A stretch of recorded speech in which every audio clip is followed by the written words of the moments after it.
সবকিছু ছবি তুলে ফেসবুকে দিতে হয় না, কিছু পার্সোনাল জিনিস থাকা লাগে, পার্সোনাল একটা area, personal space, personal life, personal charity, personal good deeds, এটা লাগবে আপনার।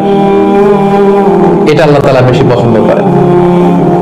আল্লাকা সিররুন ইনদাল্লাহ বাইনাকা আনতা ওয়া বাইনাল্লাহ, এমন কোন গোপন জিনিস তোমার আর তোমার রবের মাঝে আছে যেটা তোমার রব ছাড়া কেউ জানে না? তোমার আর তোমার রবের মাঝে এরকম গোপন কোন ডিলিংস আছে যেটা কেউ জানে না?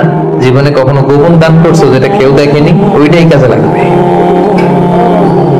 এজন্য ষষ্ঠ শ্রেণী হচ্ছে ওই ব্যক্তি যে গোপনে দান করে, সিক্রেট চ্যারিটি করে। গোপনে দান করতে রাজি আছেন তো সবাই? নট নেসেসারি যে খুব বিগ অ্যামাউন্ট লাগবে, 1 রিঙ্গিত, 1 রিঙ্গিত, ওইটার আল্লাহ পেলে পুষে উহুদ পাহাড়ের সমান উঁচু করে আপনার আমলনামায় ঢুকায় দিবে। কটা গেল? 7 নাম্বার হচ্ছে রাজুলুন যাকারাল্লাহ খালিয়ান ফাফাদাত আইনা, যে ব্যক্তি গোপনে আল্লাহর জিকির করে, আল্লাহকে স্মরণ করে আর চোখের পানি ছাড়ে।